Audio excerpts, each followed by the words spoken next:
Hello मेरे प्यारे बच्चों, मैं आपका अपना के सर।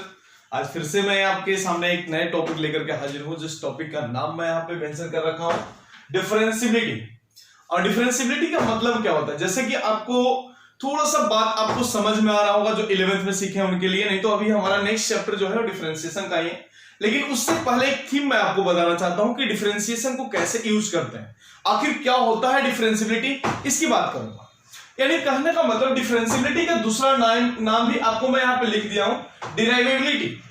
अब यहाँ पे सबसे पहले देखना है कि डिफरेंशिएशन करने के एबिलिटी को ही अपन डिफरेंशियबिलिटी बोलते हैं। यदि कहने का मतलब कि यदि बेसिक मीनिंग की बात किया जाए डिफरेंशियबिलिटी की, तो बहुत सिंपल है। अब डिफरेंशिएशन करने की एबिलिटी वो कैसे चेक करना होगा, यानी कहने का मतलब कि जब ए पॉइंट से मैं यहाँ पे लिख रहा हूं, इसका यदि सिंपल सा इंट्रोडक्शन मैं लिख रहा हूं यहाँ पे, तो आप देखिए इंट्रोडक्शन में इसका लिख रहा हूं ability to differentiation and differentiate. यानी कहने का मतलब कि ये बात आपको इतना समझ में आ रहा होगा कि क्या सभी फंक्शन का डिफरेंशिएशन पॉसिबल नहीं है। आपका जवाब होनी चाहिए कि नहीं है, बिल्कुल भी नहीं। तो आखिर कौन से फंक्शन का डिफरेंशिएशन निकाल सकते हैं और कौन से नहीं निकाल सकते, वो अपन कहां सीखने वाले हैं, डिफरेंशियबिलिटी में ही सीखने वाले हैं। तो सबसे पहले मैं आपको बता देना चाहता हूं कि डिफरेंशियबिलिटी में क्या होगा जनरली। यानी कहने का मतलब कि यहाँ पे आप इसका इंट्रोडक्शन में मैंने बता दिया कि एबिलिटी, आप लिखते भी जाइए वहां पे, एबिलिटी टू डिफरेंशिएट।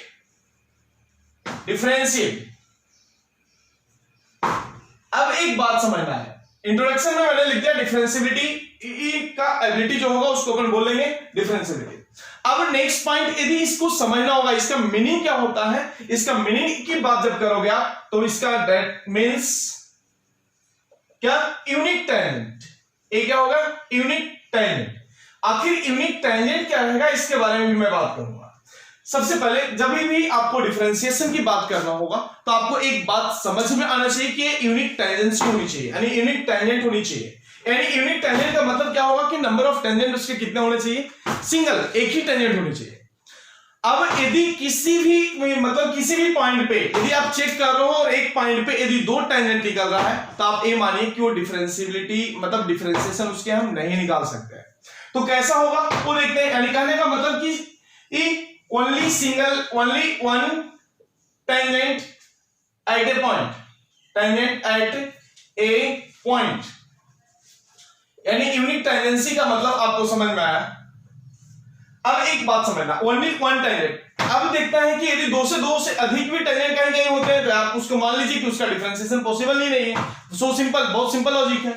तो किसी भी एक पॉइंट मैंने दे दिया, आप इसकी बातें को समझना है, सबसे पहले इसके थीम को जानना है। सबसे पहले मैंने एक पॉइंट दे दिया, अब इस पॉइंट से आपको टेंजेंट मैं चेक कर रहा हूं कि यदि मैंने एक टेंजेंट खींचा, यदि मैंने सपोज दैट कि इस तरह से एक टेंजेंट मैंने इसके खींच दिया ऐसा, अब कहीं पे भी यदि सिंगल टेंजेंट आएगा तो आपको पता होना चाहिए कि उसको अपन डिफरेंशिएट कर सकते हैं, निकाल सकते हैं, है पॉसिबल।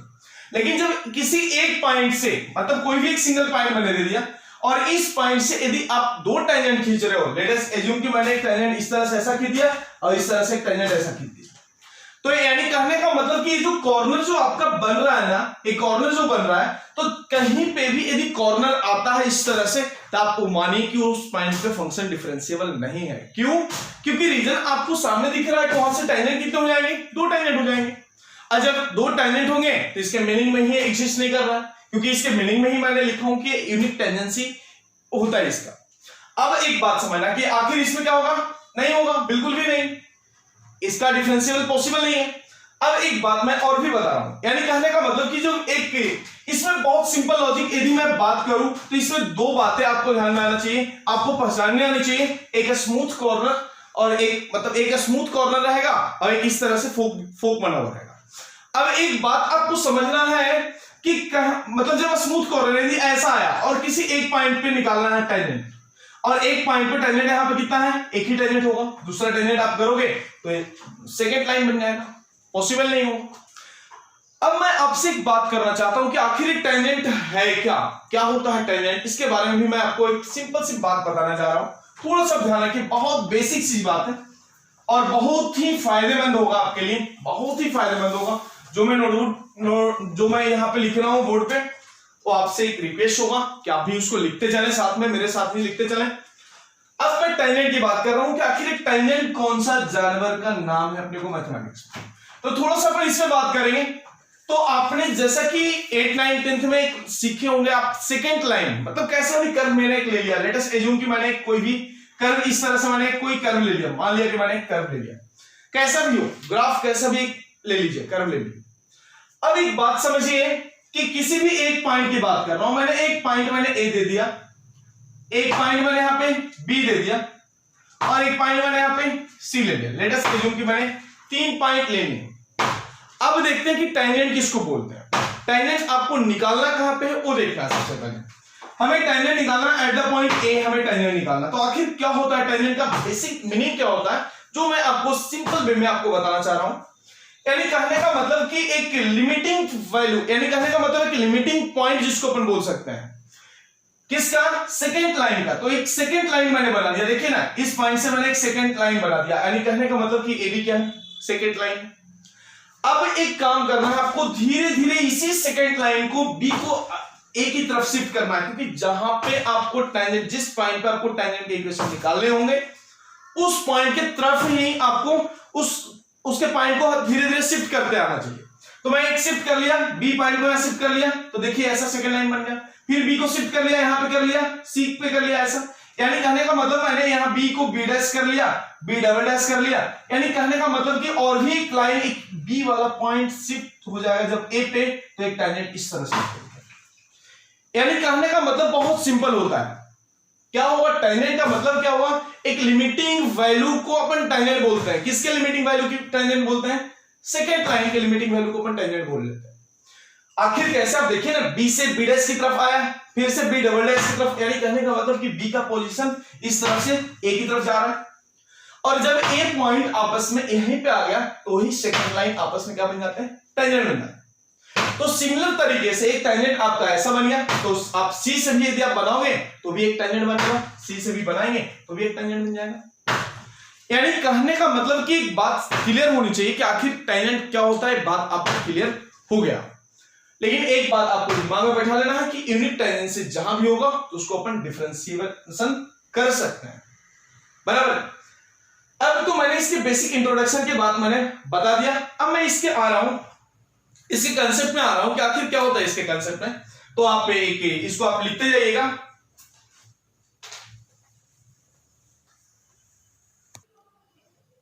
चलिए फिर से आपके सामने हाजिर है इसी टॉपिक में।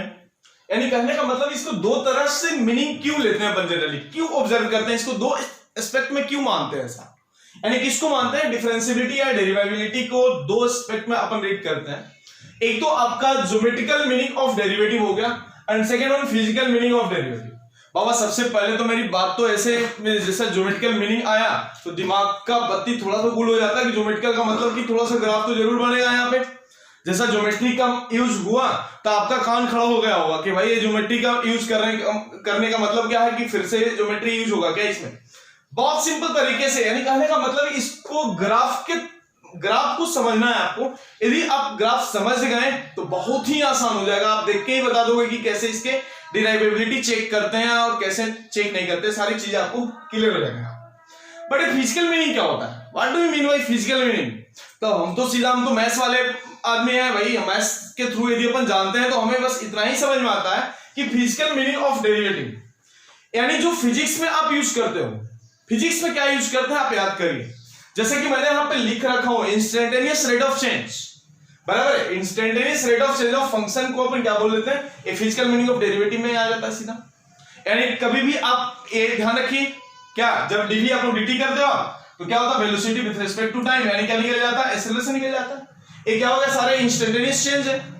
और यहां पे सोल्व करने के लिए, इसको निकालने के लिए आप एक ग्राफ बनाना होगा, ग्राफ बना लेंगे, सब कुछ ऐसा बना लेंगे। मतलब एक थीम बता रहा हूं मैं, एक एक पॉइंट को अच्छे तरीके से मैं इसमें दिखाऊंगा आपको, समझाने के लिए बताऊंगा आपको।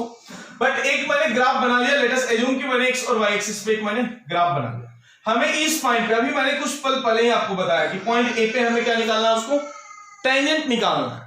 तो कैसे निकालेंगे टेंजेंट, आपको एक बात याद आ रहा होगा, टेंजेंट यानी tan थीटा ना, सो सिंपल। टेंजेंट का मतलब क्या, tan थीटा। तो मैं एक बात आपको बताने जा रहा हूं कि आखिर इसमें मैं क्या करूंगा और कैसे निकालेंगे ये बात आपको थोड़ा सा मेरे साथ बने हुए रहना है और आपको समझना अच्छे तरीके से। आप याद करिए, जब आप कर्व से कोई भी टेंजेंट निकालते थे, सपोज एक लाइन मैंने टेंजेंट का खींच दिया और यहां पे इसका इंक्लाइनेशन मैंने दिखा दिया एक्स एक्सिस के साथ में कि एंगल कितना है, थीटा है। तो बताइए इसका स्लोप की जब मैं बात करूं तो स्लोप कैसे निकालते हैं आप बता दो मुझे। स्लोप यानी कहने का मतलब कि tan थीटा निकाल लेते हैं, tan थीटा निकाल लेते हैं, यानी कहने का मतलब कि इस तरह से tan थीटा निकाल करके हम इसको सोल्व करेंगे। और भी tan थीटा निकालने के लिए आपको एक बात पता होगा, और भी निकालने के लिए, स्लोप निकालने के लिए, जब दो पॉइंट आपके सामने ऐसे होंगे ए और बी, कोई पॉइंट यहां पे होगा, तो सपोज दैट ए वाला point x1 y1 let us assume and B वाला पॉइंट आपको ज्योमेट्री में ले जाता हूं मैं, जिससे डर था वही बात हो गई। अब कोई बात नहीं, अब ज्यादा कुछ नहीं हो। देखना दो पॉइंट के स्लोप, बेटा आपको मालूम होगा दो पॉइंट के स्लोप कैसे निकालते हैं अपन। क्या होता है बोलिए, y2 minus y1 upon x2 minus x1। सब हो गया, आपने बता दिया मुझे। चलिए कोई बात नहीं, तो मैं लिख रहा हूं इसका m ऑफ ab की जब बात कर रहा हूं मैं, तो क्या बन जाएगा y2 minus y1 upon x2 minus कितना x1। यानी इस मेथड से हम यहां से स्लोप निकालेंगे, किसमें, ज्योमेट्रिकल मीनिंग में निकालेंगे। और बाकी के फिजिकल मीनिंग में हमें क्या करना होगा, सिंपल वे में dv अपॉन dt के फॉर्मेट में जो भी आएगा, या ds डिस्टेंस अपॉन जो भी होगा with respect to time and velocity, ये सारे क्या है, इंस्टेंटेनियस चेंज है, जो कि आप फिजिक्स में इसके यूज कर चुके हो ऑलरेडी, मैंने आपको बता दिया। तो आप एक हेडिंग दीजिए, इसमें एक हेडिंग दीजिए, right and left hand derivative, right and left hand derivative. आप एक हेडिंग दीजिए, आप यहां पे समझिए ग्राफ के थ्रू कैसे अपन बनाते हैं left hand derivative, right hand derivative तो कैसे जानते हैं। अभी मैंने एक बात बताया आपको कि कभी भी लेफ्ट हैंड साइड से यदि हम सेकेंड लाइन को रिड्यूस करते करते टेंजेंट तक लाएंगे तो लेफ्ट हैंड डेरिवेटिव हो जाएगा, और राइट हैंड क्या होगा, यानी कहने सबसे पहले इसको जानने से पहले आपको इसको टेंजेंट के बारे में तो जानना होगा सबसे पहले। तो सबसे पहले आप टेंजेंट के बारे में एक नोट पॉइंट वहां पे मेंशन करिए। आपको एक टेंजेंट के लिए नोट पॉइंट लिख लेना है, जो कि मैंने आपको पहले भी बताया, जस्ट अभी आपको बताया। Write down, write down. Tangent at A point A, tangent at A point A is the limiting case of, limiting case of, मतलब किसी भी पॉइंट पे टेंजेंट यदि आपको निकालना होगा तो एक लिमिटिंग केस होगा, किसका, सेकेंड लाइन का। Limiting case of second line या second through A, through A, इतना आपने लिख दिया। टेंजेंट के बारे में आपने जान गए। अब मैंने भी आपको बताना हो, सबसे पहले मैंने आपको जस्ट एक हेडिंग दिलवाया हूं, वो हेडिंग क्या था आप बोलिए थोड़ा सा, right and left hand derivative ना, यानी RHD एंड LHD। यानी पहले आपने याद करो, लिमिट में थे तो क्या पढ़ रहे थे, RHL और LHL। आज मैं पढ़ रहा हूं RHD एंड LHD। समझिए, देखिए, सुनिए, ध्यान से सुनिएगा, कहीं मिस ना हो जाए। अब एक बात समझना, राइट हैंड डेरिवेटिव और लेफ्ट हैंड डेरिवेटिव, मैं एक सिंपल सा ग्राफ से मैं आपको समझाना चाहता हूं। एक बात आपको समझना है, मैंने ग्राफ में एक सिंपल सा बात में मैंने ग्राफ मैंने बना दिया कि लेट अस अज्यूम कि एक मैंने इस तरह से कैसा भी, अब तुम्हें लग रहा होगा कि ऐसा ही क्यों बना रहे हो भाई, तुम जैसे इच्छा वैसा बना लो यार। कोई भी ग्राफ मैंने ले लिया, इस तरह से मैंने बना दिया कोई ग्राफ, बहुत सिंपल। अभी इस ग्राफ में आपको कौन सा पॉइंट पे इसको डेरिवेटिव आपको निकालना है, एक बात आपको अच्छे तरीके से थोड़ा सा समझना होगा। मैंने एक पॉइंट यहां दे दिए जिस पॉइंट पे हमें निकालना है। मैंने मान लिया कि ये पॉइंट पे हमें पॉइंट ए, इसको मैंने बोल दिया, और एक पॉइंट हमने बी बोल दिया। आखिर आप बताइए बी, और एक बता दिया मैंने सी, तो बी और सी के पोजीशन कहां कहां है विथ रिस्पेक्ट टू ए, वो मुझे बताइए। एक तो राइट में है और एक लेफ्ट में है। अरे बोलिए ना, आपका इसका नहीं, मैं अपना बोल रहा हूं, आप भी अपना ही बोलना। ए के राइट में क्या है, बी, और ए के लेफ्ट में क्या है, सी। अब एक बात समझना, यानी कहने का मतलब आप थोड़ा सा ग्राफ मत बनाइए, पहले समझिए, उसके बाद आप बना लीजिएगा। मैं अच्छे तरीके से बता के दूंगा आपको, बस आपके दिमाग में मुझे अभी ये डालना है बातें, समझिए। सबसे पहले एक सेकेंड लाइन की बात कर रहा हूं, यानी ए से बी का एक सेकेंड लाइन। सेकेंड लाइन का मतलब ऐसा मैंने एक लाइन बना दिया, ए और बी का लाइन मैंने बना दिया। सोचिए अब इस सेकेंड लाइन मतलब क्या होगा, एक टेंजेंट, हमें तो टेंजेंट बनाना है ना सबसे पहले, यानी डिफरेंस डी जो लगा हुआ है ना, तो आप समझिए ना कि टेंजेंट ही है ना। तो मैं इस बी वाले पॉइंट को शिफ्ट करूंगा ए की तरफ, बी वाले को कहां शिफ्ट करूंगा, ए की तरफ शिफ्ट करूंगा। और ए की तरफ शिफ्ट करने के बाद जो भी लाइन का, यानी यही second line, same second line ऐसा ही होगा, मतलब ऐसा ही, मतलब ए थोड़ा सा बी के पोजीशन बदलते बदलते बदलते ए तक आ जाएगा। यानी कहने का मतलब जब बी शिफ्ट होगा ए की तरफ, यानी कहने का मतलब कि हम इधर से इधर आ रहे हैं, यानी कौन सा है बोलिए ना, राइट या लेफ्ट है, राइट या लेफ्ट है। यानी बी को जब शिफ्ट कर रहे हो ए की तरफ ना, यानी कहने का मतलब कि ए प्लस में जाएगा, यानी प्लस में जाएगा तो क्या होगा, राइट हैंड डेरिवेटिव। और लेफ्ट हैंड डेरिवेटिव क्या होगा, जब अपन सी वाले पॉइंट से सी वाले के सेकेंड लाइन खींचेंगे और उसको जब हम लेके जाएंगे कहां तक, ए तक, तो हो जाएगा आपका LHD, लेफ्ट हैंड डेरिवेटिव। अब कोई बात नहीं, एक बात समझिए सबसे पहले एक बात समझिए। चलिए मैं इसी ग्राफ में मैंने बना लिया, लेट अस एज्यूम कि मैंने कर्व जो बनाया है y = f of x का एक कर्व, x एक्सिस बना दिया और एक y एक्सिस बना दिया, ओरिजिन बना दिया। समझना बहुत आसान है, बहुत आसान शब्दों में समझना कि कोई पॉइंट मैंने इसका, चलो मैं वो लाइन ना खींचते हुए एक कर्व मैंने बना दिया ऐसा, बराबर है, एक कर्व मैंने बना दिया y = f of x। अब इसमें हमें देखना है सबसे पहले कि लेफ्ट हैंड और राइट हैंड डेरिवेटिव में क्या होगा जनरली। तो मैं एक पॉइंट, मैंने कोई भी कर्व एक ले लिया y = f of x का, मैं एक पॉइंट यहां पे कंसीडर करना चाह रहा हूं। सबसे पहले मैं इसका नाम दे देता हूं, मैं पॉइंट को, इसको a पॉइंट मैंने यहां पे दे दिया, पॉइंट b यहां पे लिख रहा हूं और पॉइंट c मैंने यहां लिख रहा हूं। चलिए ठीक है, a b और c मैंने पॉइंट मैंने दे दिया यहां पे। अब यहां पे ए वाला पॉइंट पे मैंने इसका प्रोजेक्शन मैंने ले लिया ऑन द एक्स एक्सिस। थोड़ा सा बात को डीपली ऑब्जर्व करिएगा। और यहां से मैंने वैल्यू मान लिया कि यहां पे वैल्यू क्या है, एक्स का वैल्यू ए के बराबर है, मैंने ले लिया। यानी कहने का मतलब कि ए डिस्टेंस पे है, मैंने एज्यूम कर रखा हूं। और ए के बाद अब देखना कि जब एक्स का वैल्यू ए पे ए है तो ए का कोऑर्डिनेट क्या बनेगा, क्योंकि कर्व क्या है आपका, कर्व क्या है, कर्व जो भी है उसका इक्वेशन है y = f of x curve है। तो a पॉइंट जब x के जगह पे हम a रखेंगे तो y कितना बन जाएगा, f of a, यानी a का कोऑर्डिनेट क्या बन जाएगा आपका, a, f of a के बराबर बन जाएगा कोऑर्डिनेट ऑफ a। मैंने दे दिया a का कोऑर्डिनेट। अब पॉइंट b की बात कर रहा हूं, यानी कहने का मतलब इसके नेबरहुड वाले पॉइंट, नेबरहुड यानी पड़ोस वाले पॉइंट। आपको पता है कि सब, मतलब इससे छोटा सा पॉइंट, इसमें मैंने बड़ा दिखाया हूं, लेकिन इससे थोड़ा सा हटके नेबरहुड की बात कर रहा हूं, यानी a + h मैंने मान रहा हूं। और h क्या है आपको बात पता है, हाथी और चींटी वाले एग्जांपल से आप याद करिए। a क्या है, हाथी, और h क्या है, चींटी है।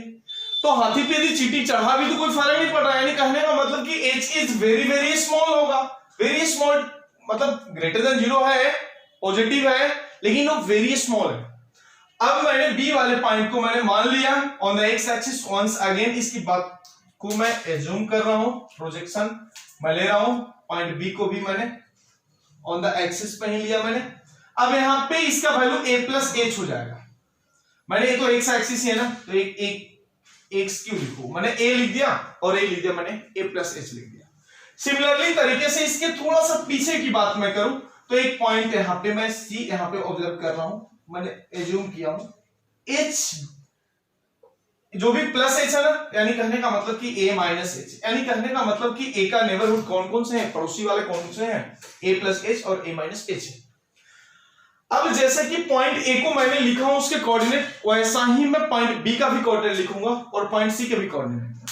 तो आप देखिए पॉइंट b के कोऑर्डिनेट क्या बन जाएंगे, आप यहां से बताइए मुझे। पॉइंट b के कोऑर्डिनेट यदि मैंने लिखा तो a + h,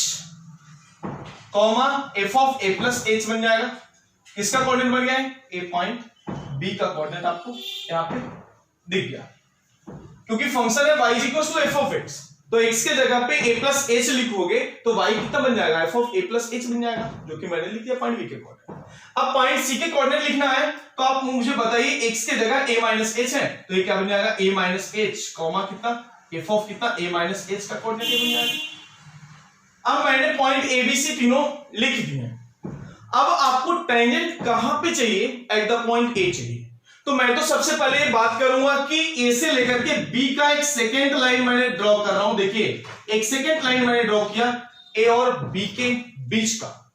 अब यही सेकेंड लाइन थोड़ा सा यदि डाउन होकर के यहां से यहां पहुंचेगा, उसके बाद फिर से यहां रह जाएगा। अब यहां पे यदि आएगा पॉइंट ए पे, जैसा ही बी वाला पॉइंट यहां पे मूव करके आएगा फिर नीचे आ जाएगा, तो एक लाइन इस तरह से एक टेंजेंट का लाइन ड्रॉ होगा। ये टेंजेंट का लाइन जो होगा, जिसको हमने टी बोल दिया, ये हो गया टेंजेंट का लाइन। अब ये टेंजेंट का लाइन का इक्वेशन कैसे निकालते हैं, या कहने का मतलब कि इससे अपन कैसे निकालते हैं स्लोप कैसे, इक्वेशन की हमें जरूरत नहीं है। यहाँ हमें ओनली स्लोप चाहिए ना, तो हम इसका स्लोप यदि निकाल लेंगे तो ये ज्योमेट्रिकल अप्रोच भी हो गया। और दूसरी बात कि आप ए प्लस कर रहे हो, यानी ये हो गया आपका राइट, क्या हो गया राइट हो गया, और ये क्या हो गया आपका लेफ्ट हो गया, लेफ्ट। यानी कहने का मतलब कि पॉइंट बी से हमें यदि निकालना होगा टेंजेंट ए पे, मतलब इस तरह से यदि निकालना होगा तो ये होगा आपका राइट हैंड डेरिवेटिव। अब राइट हैंड डेरिवेटिव कहने का मतलब कि यदि एंगल सपोज दैट के हाथ से इसके साथ में एंगल थीटा है, तो आप ये मान लीजिए ना, एक सिंपल सा एक ट्रायंगल बना करके मैं बातें ऑब्जर्व करा देता हूं आपको, थोड़ा सा देखिए आप। तो एक लाइन मैंने ऐसा ऑब्जर्व करा लिया और एक एंगल को मैंने बोल दिया लेट अस एज्यूम कि पॉइंट, तो मैंने कुछ भी मान लेता हूं, और एक पॉइंट को मैंने ए बी और यहां पे सी हो गया, इसको मैंने पी पॉइंट मैंने मान लिया। और यदि इंक्लाइनेशन, यदि क्या इंक्लाइनेशन थीटा ही होता है तो tan थीटा उसके स्लोप हो जाते हैं। ये जनरल बातें आपको ज्योमेट्री में सिंपल सी बातें आपको पता है, और जब पता है तो ये थीटा क्या हो जाएगा, बोलिए ये क्या हो जाएगा, tan थीटा ना, ये एंगल थीटा है। तो यहाँ पे अभी आप मुझे बता दो कि tan थीटा क्या होगा बाबा, बता दो। स्लोप बोले तो tan थीटा, स्लोप बोले तो tan थीटा। अब आपको पता है कि दो पॉइंट फॉर्म से टेंजेंट कैसे निकालते हैं, एक बात आपको मालूम होना चाहिए। तो tan theta is equal to, आप एक बात बताइए कि जब दो पॉइंट आपके सामने होगा x1 y1 और x2 y2, तो एक फॉर्मूला है आपके सामने y2 माइनस y1 अपॉन कितना x2 माइनस x1, ये हो गया स्लोप उसका। जब ये स्लोप हो गया तो यहाँ पे क्या लिख दूं बताइए मुझे, y2 यानी y कोऑर्डिनेट पहले लिखना है, तो सिमिलर तरीके से यदि मैं लिखूं तो यहां से आपका बन जाएगा f ऑफ कितना a प्लस एच माइनस कितना, बोलिए ना, f ऑफ a हो जाएगा, f ऑफ a अपॉन कितना आएगा बेटा, बोलिए अपॉन कितना आएगा, x2 माइनस x1, यानी कहने का मतलब a प्लस एच माइनस कितना, a प्लस एच माइनस कितना a, जो कि a कैंसिल हो जाएगा। यानी आपके सामने जो स्लोप दिख रहे हैं, जो मैं स्लोप निकाल रहा हूं, ये स्लोप क्या निकला बताइए मुझे। तो मैं यहां पे लिख रहा हूं स्लोप लिख रहा हूं, क्या बन जाएगा कट होने के बाद, f ऑफ कितना a प्लस एच माइनस कितना f ऑफ a अपॉन कितना बन गया आपका h बन गया। अब यही जो स्लोप आया, इस स्लोप यानी कहने का मतलब कि ये जो स्लोप मैंने पॉइंट बी से निकाल लिया, इसी का एक लिमिटिंग वैल्यू, लिमिटिंग केस को मैं एज्यूम कर रहा हूं, जहां पे लिमिटिंग वैल्यू टेंडिंग टू, मैं यहां पे h टेंडिंग टू क्या लेंगे, 0 लेंगे। तो आप नीचे यहां पे मेंशन कर सकते हैं फॉर लिमिटिंग केस, मैं यहां पे लिख रहा हूं फॉर लिमिटिंग केस, क्या बन जाएगा, बहुत सिंपल, लिमिटिंग केस क्या हो जाएगा बोलिए ना, आप यहां पे लिख सकते हो लिमिट h टेंडिंग टू, क्योंकि h क्या है, टेंडिंग टू 0 नहीं है, वेरी वेरी स्मॉल टू 0 है, h टेंडिंग टू 0, तो ये क्या बन जाएगा बताइए मुझे। जब यहां पे आप लिखोगे तो रिजल्ट सामने आपको क्या दिख जाएगा, f ऑफ कितना a प्लस एच माइनस कितना f ऑफ a अपॉन कितना h के बराबर हो जाएगा। ऐसा लिखेंगे यदि लिमिटिंग h टेंडिंग टू 0 लगा है। अब इसकी बात, यदि मैंने टेंडिंग टू 0 लगा दिया ऊपर में, तो थोड़ा सा ऑब्जर्व करिए ना, यदि 0 लगाता हूं तो फॉर्म क्या है इसके, f of a minus f of a 0, यानी 0 अपॉन 0। अब जब फॉर्म 0/0 आया तो आपके दिमाग में थोड़ा सा डिफ्लेक्शन आ गया होगा कि जब फॉर्म 0/0 होंगे तो एल ऑप्टल रूल यूज कर सकते हैं, और जब एल ऑप्टल रूल यूज करें तो क्या होगा, ऊपर का डेरिवेटिव और नीचे का डेरिवेटिव लेना होगा। तो मैं सिंपल ना यदि इसका डेरिवेटिव ले लूं, क्या बन जाएगा बोलिए ना, f dash of a plus H बन जाएगा। इसका डेरिवेटिव मैं यदि लूं तो ये क्या हो जाएगा, f डैश ऑफ a बन जाएगा। ये तो कांस्टेंट है ना f ऑफ a, क्योंकि a तो आपका कोई एक फाइनाइट वैल्यू होंगे, उसको सब्स्टिट्यूट करेंगे तो कांस्टेंट आएगा। अब कांस्टेंट का डेरिवेटिव तो 0 होगा। और नीचे कितना हो जाएगा, h का डेरिवेटिव 1 मिलेगा। अब आप मुझे बताओ कि f डैश ऑफ कितना a प्लस h बनेगा यहां पे, और जब limiting value h tending to 0 लगाएंगे तो f डैश ऑफ क्या निकल गया, a निकल गया। तो आपके सामने सिंपल वे में एक बात यदि आप लिखना चाहोगे तो आप इसको सुनहले अक्षरों में ऐसा लिख सकते हो, f डैश ऑफ डैश का मतलब क्या। अब एक बात भी आ गया, अरे बाबा ये डैश क्या है, f के पावर में डैश यदि दे दिया तो सिंपली ये डिनोट क्या करेगा, डेरिवेटिव डिनोट करेगा। और डेरिवेटिव भी कौन सा, बहुत सिंपल सा डेरिवेटिव। डेरिवेटिव के बेसिक मीनिंग जो होते हैं ना वो इसी तरह से डेरिवेटिव सारे डिराइव भी होते हैं। आपको अगले चैप्टर में डेरिवेटिव है, उसमें बहुत ही डिटेल से बहुत सारे ट्रिक्स के साथ में आपसे जरूर मिलेंगे, लेकिन सबसे पहले इसको हम समझते हैं कि आखिर ऐसा क्यों होता है। तो जब लिमिटिंग वैल्यू की यूज करेंगे तो एक क्या बन जाएगा, f डैश ऑफ क्या बन जाएगा आपके सामने कि आखिर में जब एक h टेंडिंग टू 0 भी लगाओगे तो f डैश ऑफ a बन जाएगा। और a नहीं लिखना है आपको, क्योंकि a का मीनिंग कुछ अलग हो जाएगा, जो कि आपको meaning of h tending to a जानते हैं आप। तो यहां पे आखिर मैंने कहां से आया, इस पॉइंट से यहां तक पहुंचे ना जी। अब जब इस पॉइंट से यहां पे पहुंचे तो इसको बोल सकते हैं a प्लस, यानी कहने का मतलब this is the right hand, this is the right hand, किसका राइट हैंड, डेरिवेटिव का, डेरिवेटिव। अब जब बात आपको राइट हैंड डेरिवेटिव समझ में आ गया कि आखिर कैसे निकालते हैं राइट हैंड डेरिवेटिव, तो सिंपली सेम कंडीशन में सेम तौर पे आपको पॉइंट सी आपको पता है, और यहां से आप एक बात समझिए, यहां से यदि एक लाइन वंस अगेन आप इस तरह से खींचते हैं a टू c, एक सेकेंड लाइन खींचते हैं, सेकेंड लाइन खींचने के बाद वंस अगेन सी वाला पॉइंट शिफ्ट होगा, फिर से यहां पे शिफ्ट मान लेता हूं कि शिफ्ट यहां पे हो गया, उसके बाद एक लाइन वंस अगेन ऐसा आ जाता है।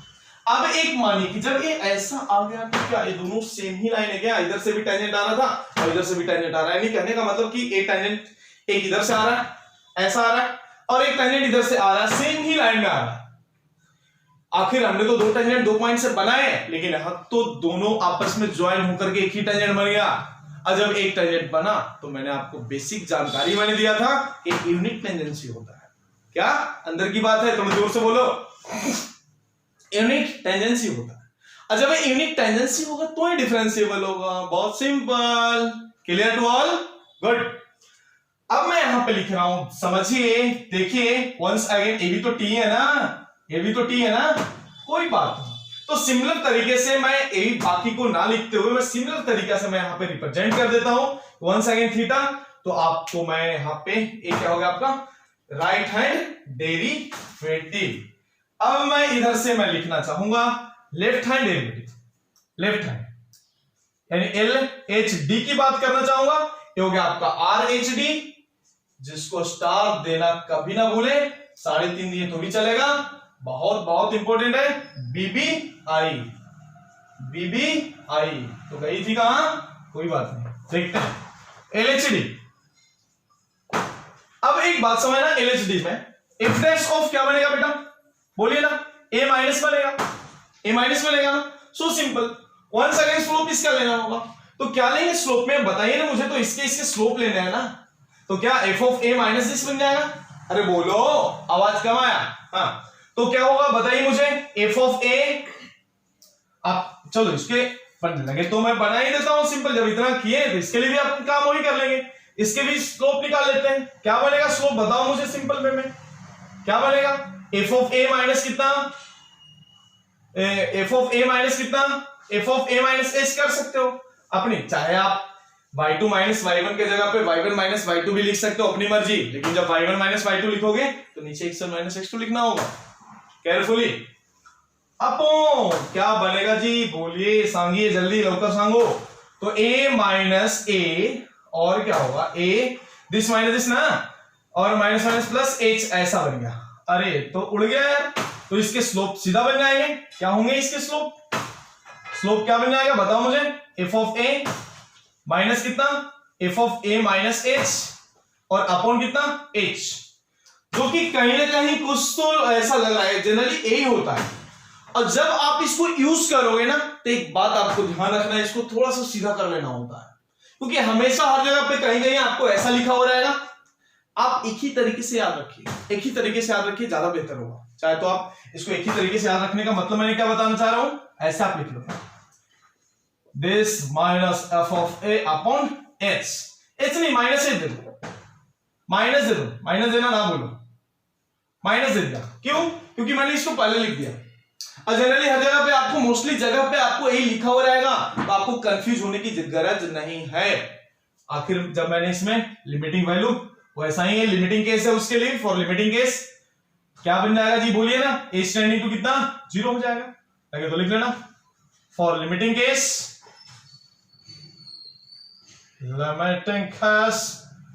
Limit h tending to 0 f of a minus F of A upon minus h. Good. अब एक बात समझना, आखिर जो मैंने लिखा हूं वो कहां से लिखा, किधर से लिखा? ये तो बाबा राइट था, तो ये तो लेफ्ट है ना, तो इसको क्या बोलेंगे, लेफ्ट हैंड डेरिवेटिव। गुड, सही समझ। यानी इसको जब लेफ्ट हैंड लिखोगे तो आपको पता ना कि ए के पड़ोसी है, ए के पड़ोसी किधर से, इधर से ना, कौन सा किधर वाला पड़ोसी, बाजू वाला है ना, तो किधर, लेफ्ट या राइट, लेफ्ट वाला पड़ोसी। तो आप इसको लिखोगे ऐसा, इफ डैश ऑफ, सुनहले अक्षरों में मेंशन हो जानी चाहिए, if dash of a minus that equals to limit h tending to 0, उसके बाद क्या बनेगा, एच लिख रहा हूं, कंफ्यूजन ना होना, एच और एक्स में बहुत लोग कंफ्यूज हो जाते हैं। चलिए अब क्या लिखा मैंने, ए क्या, एफ ऑफ कितना, ए माइनस एच, माइनस कितना, एफ ऑफ ए अपॉन कितना, माइनस एच दिया ऐसा।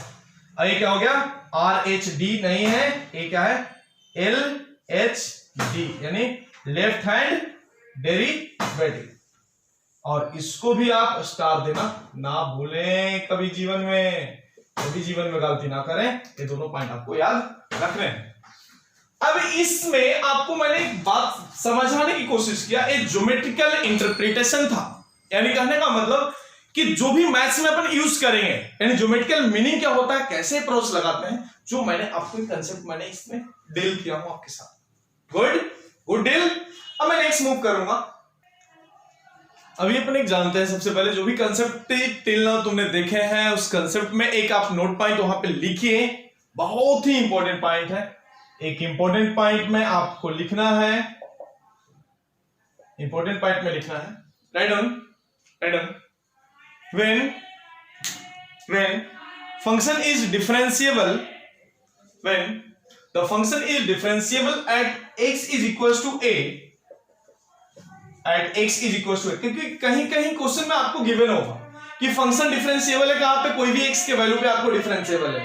दैट मींस व्हाट, समझना है आपको कि यानी कहने का मतलब कि लिमिटिंग वैल्यू x टेंड, यानी कहने का मतलब बहुत सिंपल, कुछ नहीं, LHD that equals to RHD होनी चाहिए। दैट इक्वल्स टू क्या आना चाहिए, कोई एक फाइनाइट वैल्यू आनी चाहिए। क्या आनी चाहिए, कोई एक फाइनाइट वैल्यू। आप लिख लीजिए वहां पे, जब डिफरेंशिएबल होगा तब आपको बात वहां पे लिखना है कि then LHD that equals to RHD that equals to क्या, फाइनाइट, फाइनाइट। ये बात आपको मेंशन करना है, ये बात आपको मेंशन करना है। और इसके रिवर्स में भी थोड़ा सा एक बात समझिए कि आखिर इसके रिवर्स में भी एक बात मैंने आपको बताना चाह रहा हूं कि कहीं कहीं नोट पॉइंट को रिवर्स से भी सवाल पूछे जाते हैं। तो कैसा होगा सवाल, बहुत सिंपल तरीके से सवाल होगा, क्या, जब LHD RHD फाइनाइट है तो क्या ये फंक्शन डिफरेंशिएबल होगा, तो आपका जवाब होना चाहिए यस। क्यों, क्योंकि जब भी आप मानिए कि डिफरेंशिएशन करने के बाद यदि उसके रिजल्ट मतलब जो भी फाइनाइट आ रहे हैं, तो फाइनाइट आ रहे हैं, यानी कहने का मतलब कि लिमिटिंग कोई वैल्यू यदि आप सब्स्टिट्यूट करोगे तो सेम फंक्शन, जो रिजल्ट आपका LHD का आएगा वही रिजल्ट RHD का आएगा। तो आप इसको लिख लीजिए वहां पे, सिंपल शब्दों में लिख लीजिए कि जब ऐसा है, यदि इफ ऐसा है। अब सेकेंड नंबर पॉइंट, पहला पॉइंट तो मैंने आपको इसी को लिखा दिया था, ये पहला हो गया था। अब मैं मूव कर रहा हूं, इसी पॉइंट को सेकेंड में बदल रहा हूं। Number second, if RHD that equals to LHD that equals to finite, तो क्या होगा, then finite at the point लिख दो ना, finite at x tending to a, ऐसा x tending to a, then the given function is differentiable, the given function is differentiable at x is equals to a, at x is equals to a, ये आपका note point है। Suppose that कि यदि कोई आपसे कोई एक प्रश्न पूछ लिया, सपोज दैट एक बहुत चलते फिरते बहुत सिंपल सा, यदि कोई पूछ लिया कि f'2 का मतलब क्या, f'2 का मतलब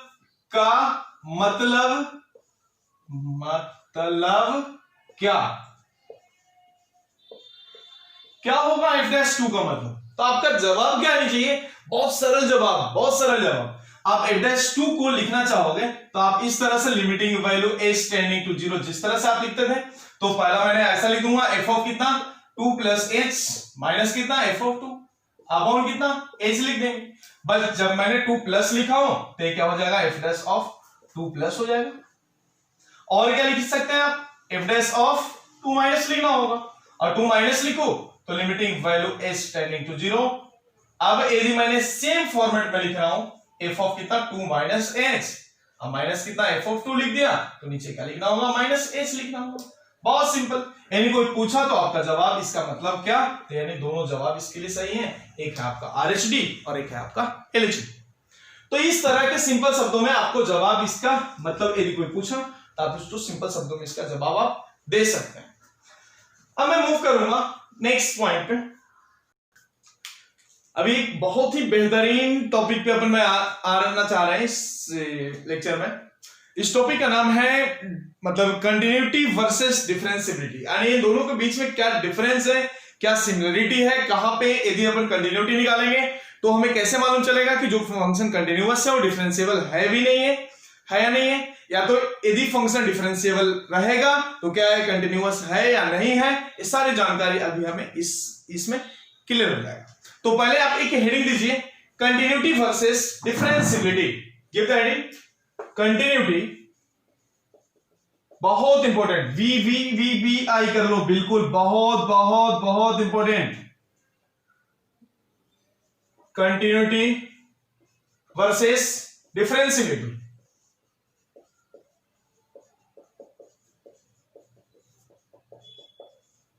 आखिर ये दोनों के बीच में क्या है, कैसे निकालते हैं, जो फंक्शन कंटिन्यूअस होगा वो क्या होगा, डिफरेंशिएबल होगा नहीं होगा, सारी जानकारी अपन इसमें देंगे।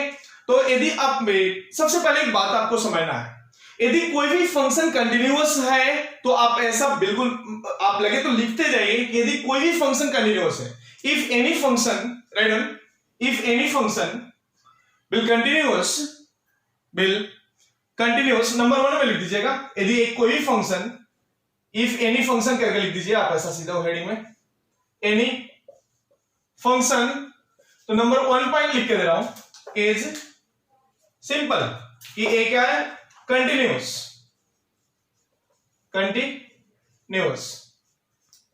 अब ए इंप्लाइज का साइन दिया हूं तो सिंपल वे में कि ऐसा है, तो क्या ये जरूरी है कि जो फंक्शन कंटिन्यूअस होगा और डिफरेंशिएबल भी होनी चाहिए, तो ऐसा कोई भी जरूरी नहीं कि जो फंक्शन कंटिन्यूअस होगा वो डिफरेंशिएबल होनी ही चाहिए, ऐसा कोई भी जरूरी नहीं है। तो आप लिख लीजिए इट डजंट इंप्लाइज दैट क्या दिस क्या होगा बताइए मुझे, डिफरेंशिएबल नंबर 1 पॉइंट कि यदि कोई फंक्शन कंटिन्यूअस है तो ऐसा कोई जरूरी नहीं है कि वो फंक्शन क्या होगा डिफरेंशिएबल भी होगा। अब सेकंड पॉइंट पे आ रहा हूं, यदि फंक्शन डिफरेंशिएबल है, बहुत इंपॉर्टेंट है बेटा, बहुत इंपॉर्टेंट है, ध्यान रखिएगा। यदि फंक्शन डिफरेंशिएबल है तो जब फंक्शन डिफरेंशिएबल है तो क्या ये कंटिन्यूअस होगा, तो आपका जवाब बहुत सिंपल होनी चाहिए, ये कंटिन्यूअस होगा। तो आप लिख दीजिएगा दिस मस्ट बी कंटिन्यूअस, यानी कंटिन्यूअस होगा। नंबर थर्ड, यदि फंक्शन डिसकंटिन्यूअस है तो क्या होगा, तो आप लिख दीजिए यहां पे डिसकंटिन्यूअस। फंक्शन आपको दिख गया कि वो डिसकंटिन्यूअस है तो आपको पूछना होगा किसके बारे में, डिफरेंशिएबल के बारे में। तो आपका जवाब होनी चाहिए कि जब फंक्शन डिसकंटिन्यूअस है तो क्या होगा कि नॉट डिफरेंशिएबल, यानी कहने का मतलब कि डिफरेंशिएबल नॉट डिफरेंशिएबल। नॉट मत लिखिए क्योंकि यहां पे मैंने ये जो सिंबल दिया हो ना, ये हो भी सकता है नहीं भी हो सकता है, बराबर है ऐसा। तो मैं यहां पे डायरेक्टली ऐसा लिख रहा हूं कि नॉट डिफरेंशिएबल,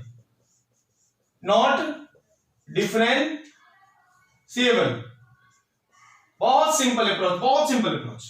नंबर 4 की तरफ मूव करना चाह रहा हूं, तो चौथे नंबर पॉइंट में वन सेकंड मेंशन कर लीजिए कि जब फंक्शन डिसकंटिन्यूअस है, चलिए डिसकंटिन्यूअस का तो आपने लिख ही लिया, आप लिख लीजिए कि नॉट डिफरेंशिएबल होगा तो क्या होगा। यदि फंक्शन आपके सामने नॉट डिफरेंशिएबल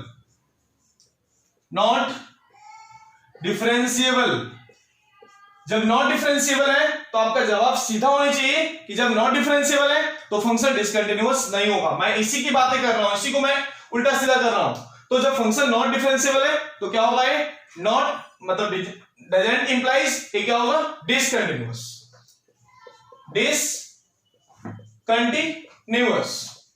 अब आपको यहां से क्लियर, ये 4 पॉइंट से मैंने आपको क्लियर किया कि फंक्शन जब डिफरेंशिएबल है तो कंटिन्यूअस है नहीं है, ये सारी चीज आपको इस पॉइंट के माध्यम से आपको मैंने बता दिया। अब एक सिंपल सी बात मैं आपको बताना चाह रहा हूं जिसको आप नोट पॉइंट में देना ना भूलें। एक अच्छा पॉइंट जो बिल्कुल भी बहुत इंपॉर्टेंट ये भी होगा, सारा पॉइंट इसके लिए बहुत बहुत इंपॉर्टेंट होगा। नोट पॉइंट मेंशन कर लीजिए, एक नोट पॉइंट आप मेंशन कर लीजिए। If F dash of A plus की बात किया जा रहा है, मतलब कहने का मतलब कि आर एच डी जब इसका वैल्यू, और मान लिया कि इसका वैल्यू कोई आया, सोल्व करने के बाद क्या वैल्यू आया L1, और L1 को भी मैंने मान लिया कि क्या है, फाइनाइट है। एक क्या है, फाइनाइट क्वांटिटी आप मान लो, फाइनाइट क्वांटिटी आप मान लो इसको L1 को। अब सिमिलर तरीके से F dash of a minus की जब बात करूं, इसको भी मैंने मान लिया L2, ए भी क्या है आपका फाइनाइट क्वांटिटी, क्या है फाइनाइट क्वांटिटी। अब एक बात समझना है, और ऐसा कोई जरूरी नहीं है जब दोनों फाइनाइट क्वांटिटी है, मान लिया कि एक का वैल्यू 2 आया और एक का 3 आया, यानी कहने का मतलब कि L1 is not equal to L2। ऐसा भी है कि L1 is not equal to L2, तब क्या होगा, फंक्शन इज नॉट डिफरेंशिएबल। आपको एक बात ध्यान में आनी चाहिए कि जब एक कंडीशन आया तो आप बहुत क्लियरिटी तरीके से इसको बता सकते हैं कि फंक्शन इज नॉट डिफरेंशिएबल, तो आप वहां पे लिखिए देन द फंक्शन इज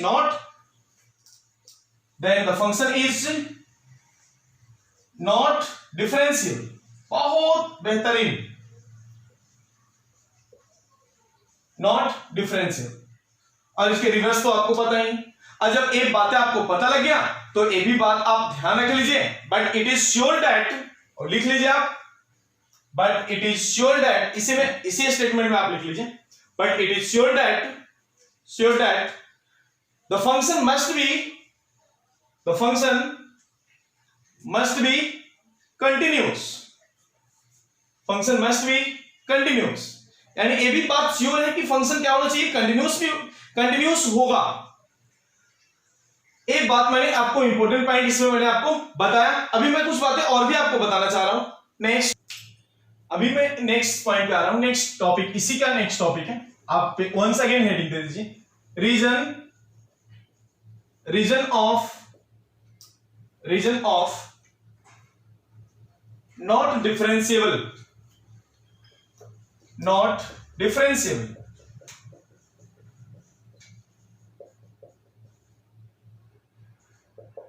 क्या है, रीजन क्या है इसके नॉट डिफरेंशियल होने के रीजन क्या क्या है, इसके बारे में आज हमें बात करना है। डिफरेंशिएबल ना, DIFFERENTIABLE, reason of not differentiable. तो पहली बात आपको तो ये ध्यान रखना है कि फंक्शन जब डिसकंटिन्यूटी है तो चेक करने का कोई नीड ही नहीं होगा। तो नंबर 1 पॉइंट मैं दूंगा डिसकंटिन्यूटी,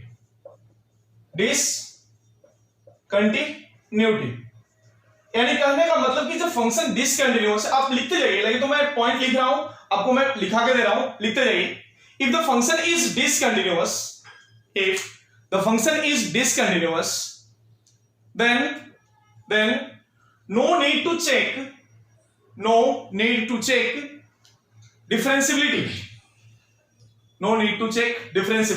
जब वो डिसकंटिन्यूअस है तो आप सीधे बता दो कि फंक्शन क्या होगा, डिफरेंशिएबल नहीं होगा। बहुत सिंपल शब्दों में आपको जवाब दे देना है। सेकेंड थिंग, नंबर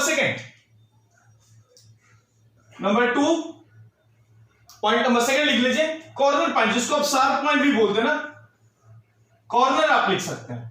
कॉर्नर यानी कहने का मतलब कहीं भी इस तरह से बना रहेगा, फोक की तरह, इस तरह से, ऐसा बराबर है, ऐसा नुकीला कहीं भी रहा ना तो आप समझिए कि वहां पे फंक्शन डिफरेंशिएबल नहीं होगा। यानी कहने का मतलब बहुत सिंपल है कि एक पॉइंट, जैसा कि मैंने आपको पहले भी बता चुका हूं, आप इसमें भी मेंशन कर सकते हैं, नंबर सेकेंड मेंशन कर सकते हैं, if LHD that is not equal to RHD, LHD यानी left hand derivative that is not equal to RHD right hand derivative at some point then there is only sharp point,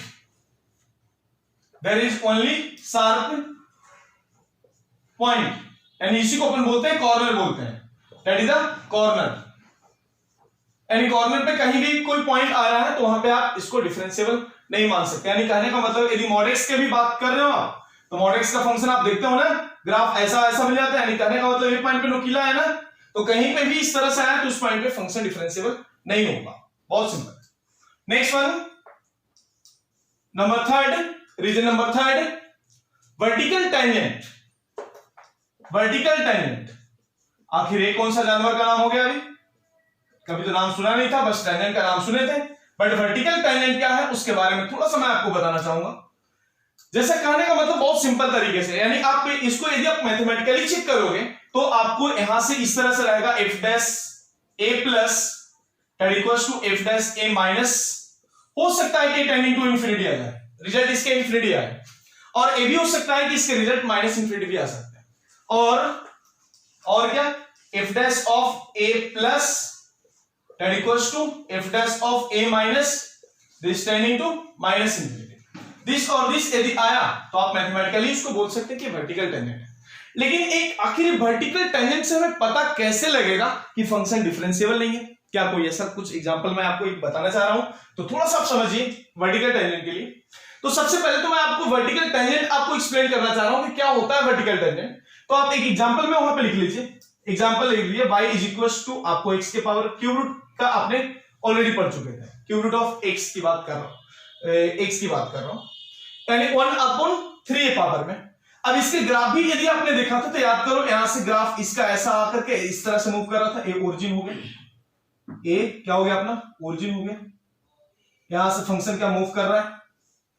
अब एक बात समझिए, आपको आगे से देखने के बाद फ्रंट व्यू जो भी है इसका, इस ग्राफ का, आपको ऐसा लग रहा होगा कि फ्रंट व्यू में एक ग्राफ जो दिख रहा है आपको, यहां से जाकर के यहां पे तक जो जा रहा है ग्राफ, पॉइंट ए से बी की तरफ मूव कर रहा है। आपको ये बात पता हो रहा होगा, एक बात आप भी फील कर रहे होंगे, सामने से देखने के बाद ऐसा लग रहा होगा कि लाइन उसको कट कर रहा है, लेकिन कट नहीं करता हो, टेंजेंट होता है।